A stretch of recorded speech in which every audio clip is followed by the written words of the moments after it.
Hey everybody, welcome back. Today I got this Troy-Bilt snowblower, and today we're just going to be doing some simple maintenance. So let's get started. I'm going to take out this dipstick so we can do an oil change. Let some air flow through it. Down at the bottom here we have our oil drain. Put our pan, 10 millimeter. There it goes. So it doesn't look too bad. While that's draining, let's go ahead and look at our spark plugs. I'm gonna take that wire out, and then we got our 13/16 socket. I'm gonna need a longer extension.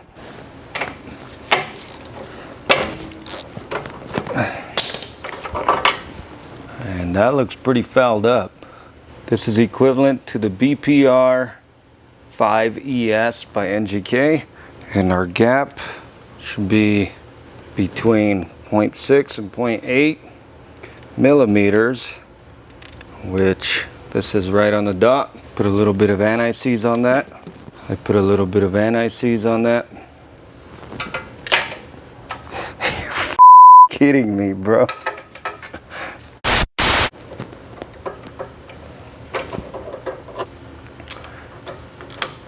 And just tighten it up. You can always feel the crush washer. And if you guys watch my videos, I like to use some dielectric grease. Now that the oil's done draining, I'm gonna put a new crush washer on that. Don't use an impact. At the top here, put a funnel. Since I have 5W30 in bulk, I'm going to start out with 1 quart. Let's go ahead and measure it. And you just want to meet it down, and we're still low. Put your funnel back in.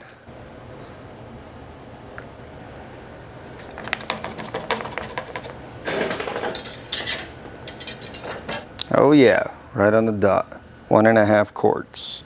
For the tires, it usually says max 20.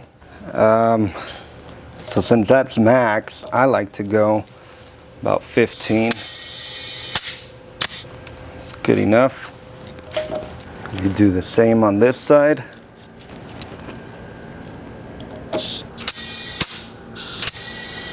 Good right there. Now with the wear blade, we gotta adjust it. I like to do about 3 washers, which washers are all different.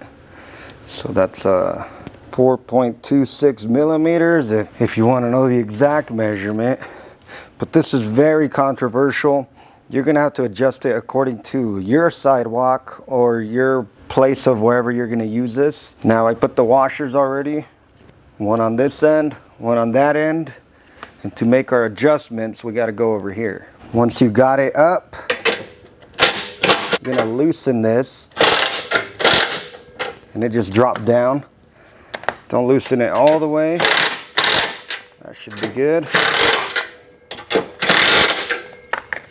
And now they're adjusted. Same with this side. And what you're doing is you're basically pushing it down because you want these skid shoes to be the ones touching the ground, not your wear blade. Obviously, if they look bad, you can always flip them over. And if both sides are worn out, we can just replace them. Now we'll prime it. We'll put on choke, prime it. So that's 3 times. Put it there in the middle, make sure the key's in.